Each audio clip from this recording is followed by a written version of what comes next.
You've made it to Chiro Hustle. Sit back and learn from the greatest influencers in the profession on the world's #1 chiropractic podcast. Before we dive into this powerful episode, please remember to subscribe to our channels and give us a 5-star rating on iTunes to continue hustling. This episode is sponsored by Imaging Services, Chiro Health USA, Chiro Moguls, Chiropractic Rocks, True Weight Solutions, The 100-Year Lifestyle, Pure Chiro Notes, Titronics, Passive Practice Profits, BrainTap Technology, Sherman College of Chiropractic, SCED, Chiro Pro Accounting, A-Line, and Midwest Brain Health Technology. Let's hustle! Hey guys, welcome to episode 273 of the Chiro Hustle podcast. I am your co-host, Luke Millette, and here's your host, Jim Chester. So today we had the opportunity of interviewing Dr. Marcus Chacos, and if you want to hear about how man the spiritual connects to man the physical, stay tuned.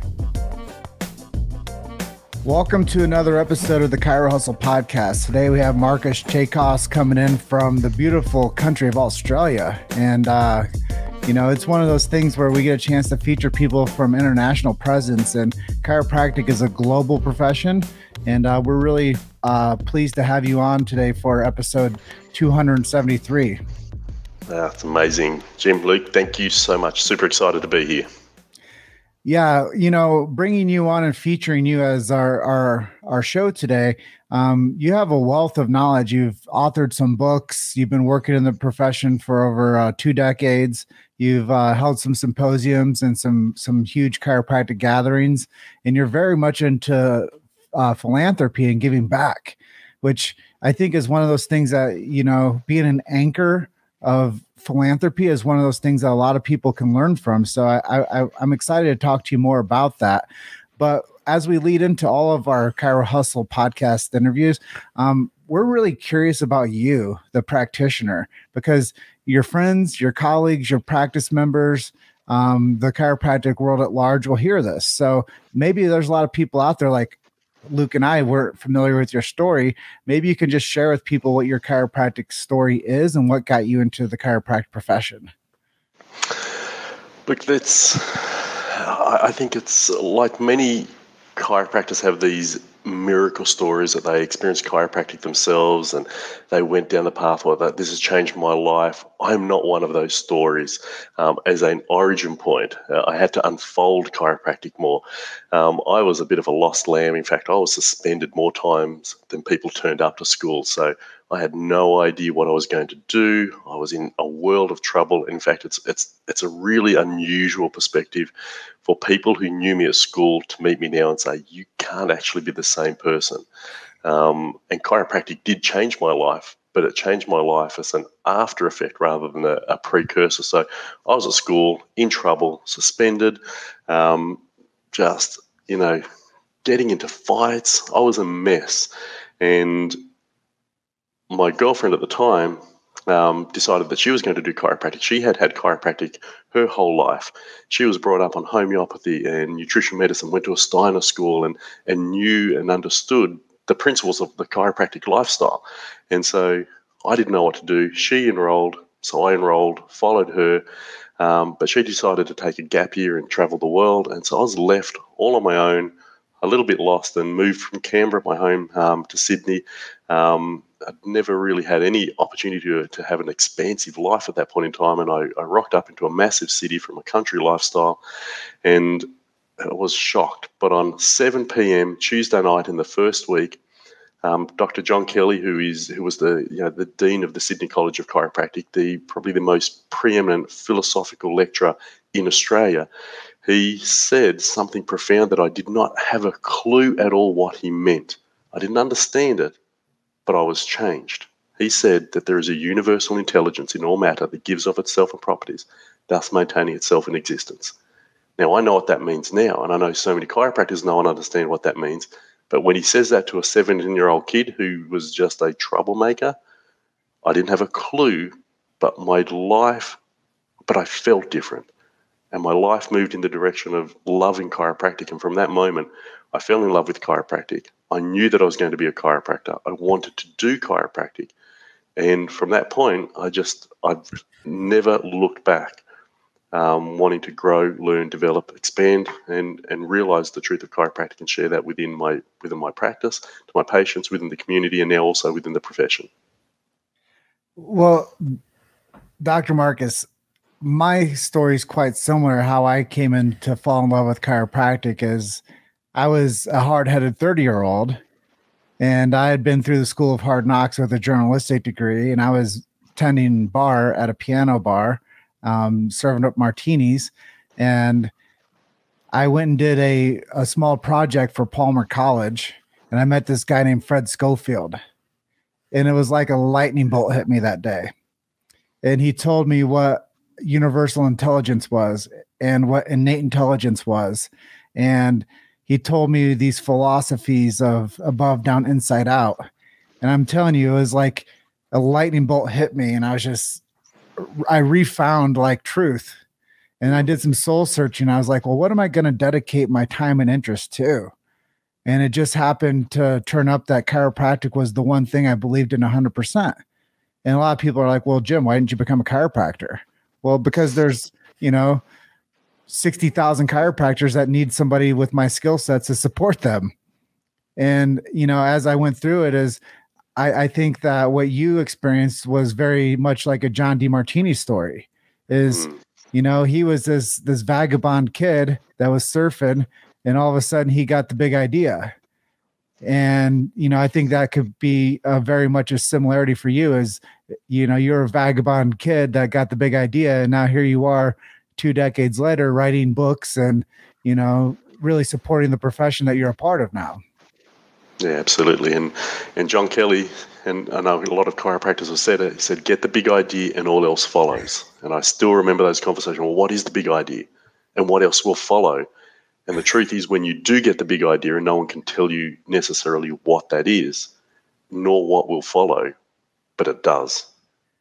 Yeah, that's just one of the things, the brilliant things about the chiropractic profession is even Sid Williams would always tell people at his assemblies is you don't have to believe in chiropractic. It works just like gravity. And he'd drop the keys. Yeah. And that's something that if you ask anybody that went to Life College time and time again, they'll tell you that they remember those assemblies and they remember the gravity talk with the dropping the keys. And you don't have to believe in universal intelligence. It just is. You don't have to believe in subluxation. It just is. And some of these principles that chiropractic was founded upon, you don't have to believe in it. They're just true. And I think that that's what we're coming to terms with in the 2020s now is a lot of these things that are supposedly antiquated are still more true than ever. And when we start having these conversations, it brings relevance back to the meaning of them. And that's really the cornerstone of the profession. And you never throw the cornerstone away from the building because the whole building collapses. Exactly. The principles of chiropractic, immutable, unchangeable, undeniable. Amen, brother. So what would be some advice you'd give to another chiropractor who wants to get more new patients in their office? Oh, new patients. Well, I think, honestly, I would say if they come to me with the idea that I want to get more new patients, and I feel really blessed with my practice experience and what I have and the incredible relationships I have. I would say if you want to get new patients and that is your priority, then you're mistaken. It is less about new patients and more about retaining the patients that come through the door because if you can realize that a PVA of 200 or 300 allows you to see clients for decades. I have people that I brought our file out the other day that has somebody who's been adjusted 763 times. And that means I do no marketing or no advertising. I'm referral only, and you only get to see me if somebody who comes in knows you. And therefore, the new patient drive is not the number one focus for me. The service, the impact, the value, helping the patient get the big idea allows them to know and choose chiropractic as part of their health and lifestyle. And so when somebody wants to market their practice and grow their practice, I say, grow yourself and grow your service, and therefore you won't need to grow your practice. It'll happen organically. Having said that, there are incredible ways to market a practice, but I take that as I deal with that secondary. My number one practice growth strategy is doing presentations. So I wrote a book called The Arthritis Solution. I delivered a community seminar on the arthritis solution. We had 176 people turn up. I pre-sold $225,000 worth of care, and as a result of that single event, and that booked out myself and an associate for several years in advance. So marketing, easy, but you've got to have great care, great service, delivering a powerful impact, transform lives. Then marketing becomes irrelevant, but you still learn how to market. You know, it kind of reminds me of this old saying is that when the student's ready, the master arrives. Or when the master arrives, the student's ready, however it goes. But it's the same way. Like, I feel like listening to you, you're like that secret knock chiropractor. Like, I have to have a special knock to get through the door for you to see me. If you ring up and say, "Can I see a chiropractor?" you don't get to see me.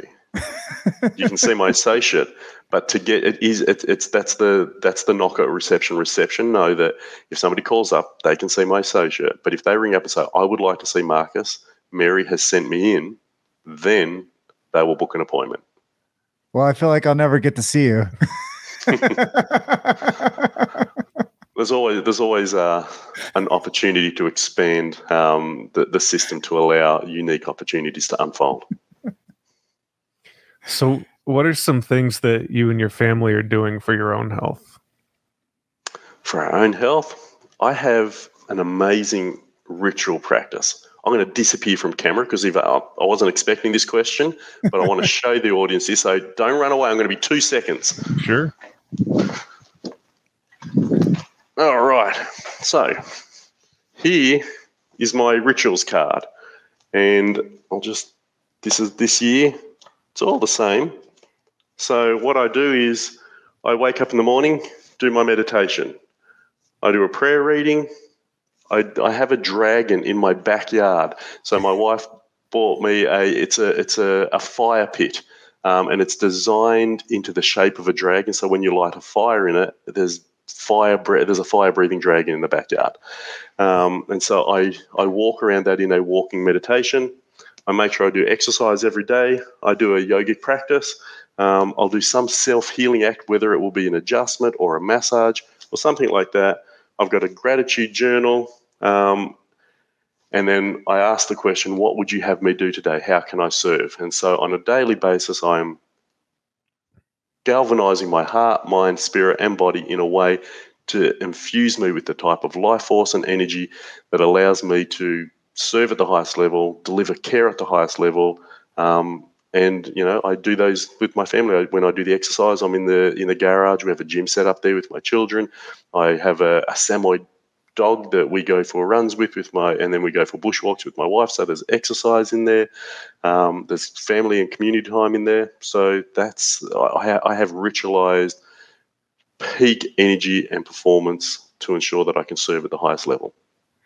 Just hearing you share that, I know there's a lot of people that are going to walk away from this episode with some resources to start thinking. And I think, as we've done these interviews 273 times, I'm always curious to see what people are doing for their own personal health. And Luke and I follow a similar style of, self-care.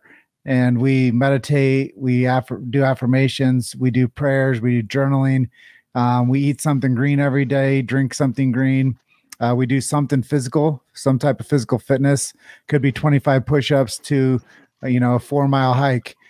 So we're always doing things and keeping our relationship strong, like you said, involving your children, involving your spouse. We get points, self points for reaching out and sending messages or FaceTimes or phone calls or some type of communication with our friends, family, colleagues. And then we're constantly sharpening the axe and learning something new with business and teaching that or declaring that. So hearing what you're doing is a very awesome framework for anybody that's been drifting for a long time and doesn't know how to anchor themselves. I think that is a very effective way for people to start building momentum. And a lot of times people think that health is like, blood work, or people think that health is no pain, or people think of health as, something that they either get in or get out of. But it's really those consistent daily habits that give people health, whether it's physical, chemical, or emotional health. They all come from those daily routines. Absolutely. And I think the thing that made the difference for me is the accountability. That's why every day I tick it when I do it. And in this 10-day period, I ticked it every single day. And that's why I also keep this, because it's not every day gets a tick, but most days do. So by the accountability allows me to reflect on my year and say, I have really invested in myself. And you're right, it can feel like a chore, but Jim Rohn once said there are two types of pain: the pain of discipline or the pain of regret. Pain of discipline is paid upfront in advance. Pain of regret in arrears with interest, which means if you do not pay the pain of discipline, the exercise, the lifestyle, at some point you will have to pay the pain of regret with interest, which is the pain, the life, the health that drains, and the ability to perform at the highest level. So it's a discipline we as chiropractors need to express in our own lives so that we can model for our patients in theirs. You've made it to Chiro Hustle. Sit back and learn from the greatest influencers in the profession on the world's #1 chiropractic podcast. This episode is sponsored by Imaging Services, Chiro Health USA, Chiro Moguls, Chiropractic Rocks, True Weight Solutions, The 100-Year Lifestyle, Pure Chiro Notes, Titronics, Passive Practice Profits, BrainTap Technology, Sherman College of Chiropractic, SCED, Chiro Pro Accounting, A-Line, and Midwest Brain Health Technology. Let's hustle. Well, two things that spurred up for me. Number one is you either pay for health now or you'll pay for sickness later. And chiropractic gives you years to your life and life to your years. And I think that if people just wrote those down and put them on their mirror and everything you just said, they'd be straight off to the top of their game, and they'd start to pay attention to themselves. You can't pretend to pay attention to other people until you're right. And I think that if you're constantly going through life and you're trying to, just do instant gratification stuff, but you're not following these habit rituals, eventually you get to the point where you need somebody to help you put yourself back together again. And most people look at that from an outside-in perspective. But most of the time, if they just paid attention to themselves a bit more and started building some healthy habits into their lifestyle, they would be anchored to those rituals, and then they wouldn't be, pushed into a direction of dismay, or they wouldn't be pushed into a direction of feeling, self-doubt or guilt or shame, which are the underlying concerns when we don't pay attention to ourselves. Absolutely. So what are some of your favorite ways to stay connected to your community? Well, there are two communities really in question there. The first is your chiropractic community, and then there's obviously our societal community as well. So I think, the way I'm connected within my community is serving with my community with chiropractic. But to give an example within what happened, during COVID, we opened up a special Facebook group, and I went into that every day during COVID to equip, to inspire, to support, and educate, our patients. So we created that in this group, and we invited not only patients but community and their family members in there so that we could share a message of hope, a message of inspiration and tools. And so I was in there every day. Then I'd have my team come in there. We'd actually hold, team meeting conversations and make sure that the community knew that they were cared for, that they were loved, that they were supported, that even though it was challenging times, that they did not have to experience fear in the presence or uncertainty in the presence of the pandemic, but know that together we are strong and unified, we can overcome any challenge and obstacle, and that the strength of the host, our own immunity, our own resilience, our own capacity to fight infection is even greater than the infection itself. And so one way is always to outreach, to add value, to ensure that the message of hope and inspiration is there for them, and to give them the tools necessary to achieve that. And from a chiropractic community perspective, I think it is that idea of, serving and sharing with the profession the same information on what can we do to add value to our colleagues. Maybe their practices did struggle or were challenged during COVID, and what can we do to elevate them, or what education can we provide? How can we facilitate chiropractors, our colleagues and our friends, elevating their own spirit, or they're equipping them with what they need to succeed during times of challenge, turbulence, or adversity. Or ultimately, it is equally important to come together in the elated moments to share your successes. So when I see, chiropractors, Priska Rompen, I don't know if anyone knows that name. She's a chiropractor in Uganda. So just this morning, I had a message from her about how she has finally, and this is so great for chiropractic, how she has finally got chiropractic approved as a licensed body in Uganda. And she's been there for 3.5 years. So you reach out to them and share a message of congratulations and support. And when we endorse the successes and celebrate the successes of our chiropractic profession, we're elevating our chiropractic community and continuing to not only serve the profession, but actually serve humanity by keeping everybody buoyant, alive, inspired, energized, engaged, excited. And that's what chiropractic's about. Well, I think a lot of this is back to the cornerstone, is people love to be supported. And I think that we could do a lot better job just in society supporting one another, rather than plugging in a pair of headphones and walking by and not smiling or waving at people. But I think that's just a microcosm of the larger reality.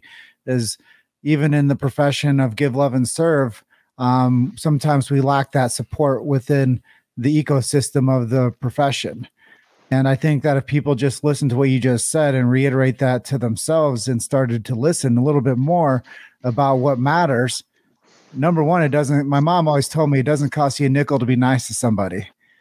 And I think that within the profession, we could learn a lot about, connection and relationships if we just picked 5 chiropractors a day and reached out to them and asked them how they're doing. And I always tell people at the end of my Facebook Lives when I'm doing gym in the gym, it's this little segment that I do, but I'm like, I guarantee if you reach out to 5 people today and tell them that you love them, it'll change your life. And I think that if chiropractors just took that and embodied that, and they reached out to 5 chiropractic colleagues every day and told them that, how are you doing? Check in with them, it would change their life and it would change the profession's future. Yeah, 100%. Amen to that. So talking about this connection and talking about where you've come from and where you are today, let's future pace. Where do you see the profession going? We don't have to put a timeline on that, but let's just say the next 5 to 10 years, what do you see happening for chiropractic globally? Look, I want to answer that question by stepping aside to something that I did a number of years ago that really informs my answer on this. And I did the Academy of Chiropractic Philosophers program a number of years ago, which is a really, it's a 12-month program in deepening your connection to chiropractic philosophy. It's a remarkable, world-class event, and you do a thesis at the end. And you have to defend that thesis. So, and I took this really super seriously. And my thesis was the discipleship of chiropractic philosophy, and obviously the role of philosophy in chiropractic. And my appendix to that was the cross comparison of, and this was not a religious process. There was just some interesting things in my thesis that came up. So I want to precursor that. There was a cross comparison between chiropractic and Christianity that was fascinating that came through that. And what they found at the 125-year mark of Christianity was that there were as many Christians as there are now chiropractors. And there were 5 processes that the Christianity had to go through to actually get through its difficult times. And that was, it was attacked by the governing bodies, i.e. initially the Roman Empire. People would go to jail and in some cases die for Christianity because you weren't allowed to voice your opinion against the governing bodies. So chiropractors aren't allowed to speak out, or we may go to jail. We can't talk about certain things, and certainly the pioneer chiropractors went to jail for chiropractic. It wasn't accepted because it was a pre-existing model.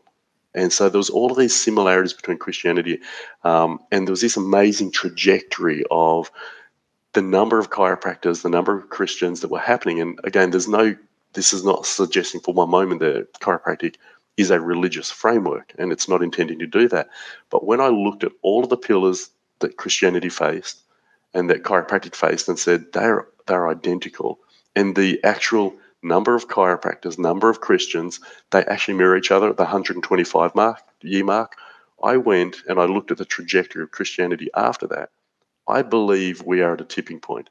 I believe that as chiropractors truly know, understand, and get the big idea, all else will follow, and we will position as a profession so powerfully and profoundly in the minds of our patients and the communities that it will become inevitable that people will first choose chiropractic. It'll be chiropractic first, second, third, all the way through till 10th, and that medicine and surgery, because it is not a sustainable model, will not actually make as big an impact as it currently does, much like the gods of old versus the Christianity that unfolded. Something has to give when truth prevails.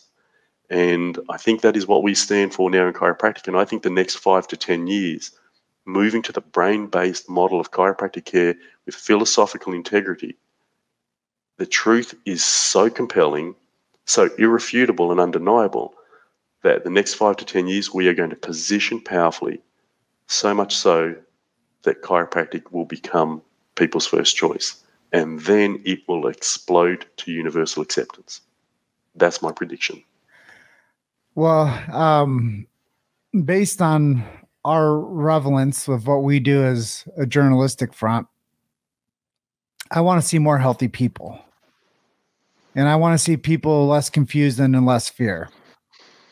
And 12 years ago, when I got into the profession, I always believed that chiropractic would be the front runner. And, you know, a couple of years ago, people, when we were making our first film, people were like, yeah, chiropractic needs to be the port of entry and they need to be the referral hub. And the chiropractor needs to do least invasive first and, you know, adjust, get people under good nervous system care, which affects the immune system and gives people a better chance of survival rate for having quality of life and being able to do their activities of daily life, which I know a lot of the, you know, the post exams for people under care, you have to see like what's improving. And most of the time, the people that came in for care early on, after, you know, a treatment routine with a chiropractor, they don't even remember what they originally came in for because their life has improved so much that it's not a pill, a potion, or a lotion that made an impact on them. It was almost the placebo effect with the adjustment that made them forget what their original concern was. And I think that that's the greatest truth of chiropractic is so many times people don't even remember what the impact of having a migraine was after they've been under care for 2 years because they're like, I don't even remember what that feels like. So you are spot on. The people that are really curious about having long-term health with less disability and less disease and dysfunction and degeneration of their activities of daily living, they're going to be more interested than ever in a longevity game, which is chiropractic, which gives them the ability to live a true healthy lifestyle. And most people, they don't know where to go to for nutrition advice. They don't know where to go to for fitness advice. And it's not in a YouTube video. It's not in a magazine. It's not in a book. It's by a trained professional. And that's the position of the chiropractor. Absolutely. And no one better to do it because our principles are, as I said, immutable, undeniable, and it will create the foundation for a person's life now and into the future. And miracles will unfold as a natural byproduct. Love it. And as we start to get to the edge of our time here, why don't you tell us a miracle story or two that you've seen happen in your office?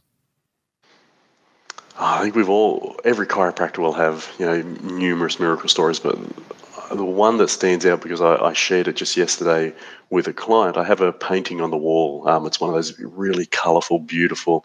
It's not on the wall here, but in one of my treatment rooms, and it's a colourful, beautiful, dynamic picture of Africa. And it came from a 19-year-old girl. Now, this girl came into my practice as a 9-year-old, and she had headaches. And it's not characteristic of 9-year-olds to have headache, but we asked some questions, did some history. She does spend a lot of time on media, and so we obviously made some recommendations and adjusted, and sure enough, the headaches disappeared. She felt better. But then she came back a little while later. Headaches returned. And this went on a few times, and I said, I want to do some investigation, find out what's going on here. And so we sent off to the doctor, and the doctor said, look, just either get adjusted or take your headache tablets. Nothing untoward's happening here. And we adjusted, and it continued to improve. So the child responded really well.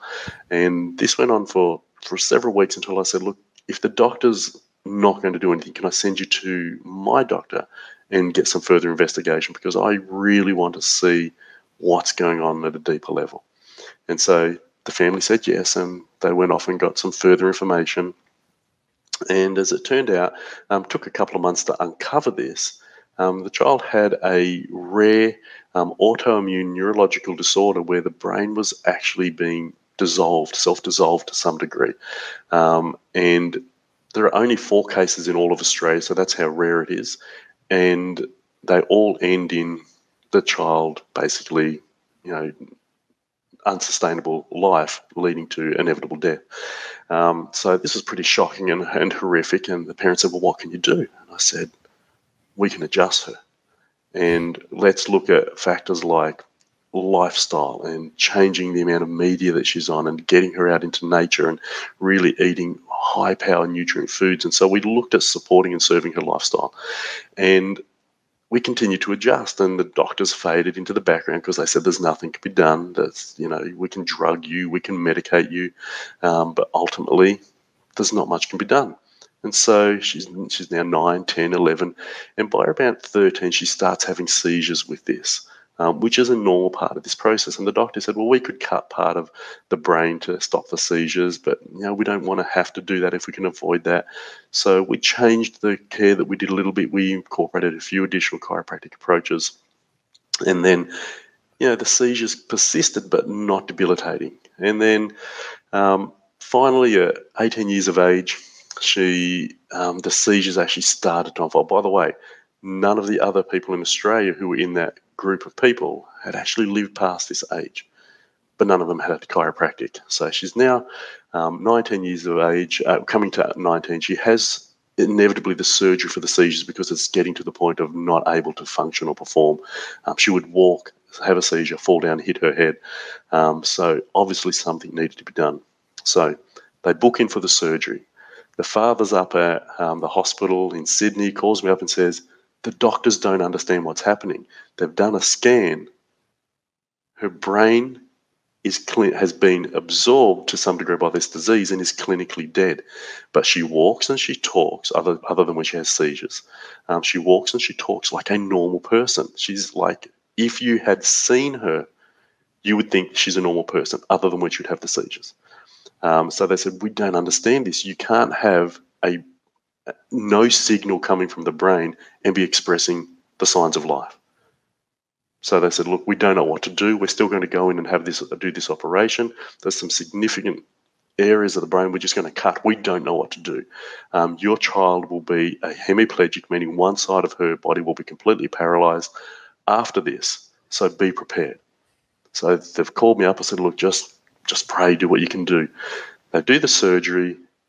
She comes out of surgery, recovers so well, they're like, this doesn't make sense. And then she starts moving her hand and her leg, the hemiplegic, the paralyzed side of the body. And the doctor said, look, it's obviously just a spasm or a tic that happens because she'll never be able to use that side of her body. That will just normalize over time. Expect to be in hospital for the next 4 to 6 weeks as part of rehabilitation so that we can get her at least able to be ambulatory when she goes home. 2 days later, she's moving her arms and legs. She's walking. They decide to let her out of hospital. She comes home. We start adjusting her again. She's showing me with pride, I can open the door with my paralyzed hand. I can walk with my paralyzed leg because there is functional capability. And then COVID hits. And, well, no, sorry, I'm one step ahead. And then her grandmother is diagnosed with a terminal illness in South Africa. And so she takes this trip, goes to South Africa, COVID hits, and they are forced to fly back after they're there for a week. She comes back and she's got this amazing, beautiful picture, and she presents it to me, and her mother says, she bought this for you with her own money, framed it with her own money, because she thought about you all the time that she was over there. And she comes to me, she gives me a hug, and she says, I know I would never have been able to see my grandmother before she passed away without you and without chiropractic. I can walk and I am alive today because of chiropractic. And I cried, and I put I took down a chiropractic poster to put up the image, the painting that she brought to remind me every day that chiropractic changes lives, creates miracles, and actually a brain that is clinically dead, chiropractically adjusted, seems to still work. And she still comes in 10 years later to get adjusted with her family, despite having a condition that should have robbed her of her life, but has not. I love that, and I'm grateful for that every day of my life. Well, Dr. Marcos, that's quite the story, and you're a powerful, powerful chiropractor, and you let innate flow through you, and you connect man, the physical, with man, the spiritual, through the adjustment. And I think that that's something that's really beautiful about this profession, and why I've chosen to champion it the way that I have, and built a team around what we do here with Chiro Hustle. People need these messages, and they need this story. And like I always close out and I tell people that you're just one story away, keep hustling. But it's something very special for the chiropractor to pay attention to, is that the miracles that you don't tell people are the miracles that change people's lives. And like you said earlier, there's a lot of, miracles out there in every chiropractic office. It's just the one that you share, but it's the other, 99 that you didn't share with us, that those people have a better quality of life because of the care that you provided through that referral that now is able to be under care with you. So Luke and I over here would just like to wish you a great rest of your day. And thank you for being a guest on our show today. You're very welcome, and I think I'd just love to wrap up by one, acknowledging you.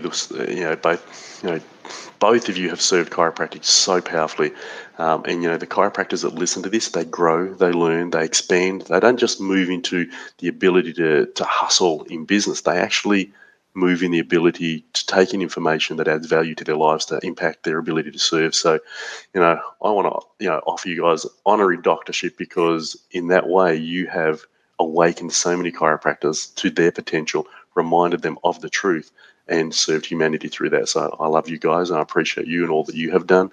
And we're just so grateful to have people who love chiropractic that way, so that we can unify with a message of hope, of service, of contribution. And I thank you as well. Well, thank you so much for your kind words, Dr. Marcus. We love what we do, and thank you for being our guest today. My honor and privilege, and if there's anyone that we can do out there to serve, I'm here to serve, and I can add value, I will do that. So thank you very much. Well, we're just getting started, and I look forward to the future with you. So this is episode 273 of the Chiro Hustle podcast, and Dr. Marcus, I'll be in touch with you soon. Thank you. I'll see you. Ciao. Thanks for listening to Chiro Hustle. Don't forget to subscribe and check back next week to continue hustling.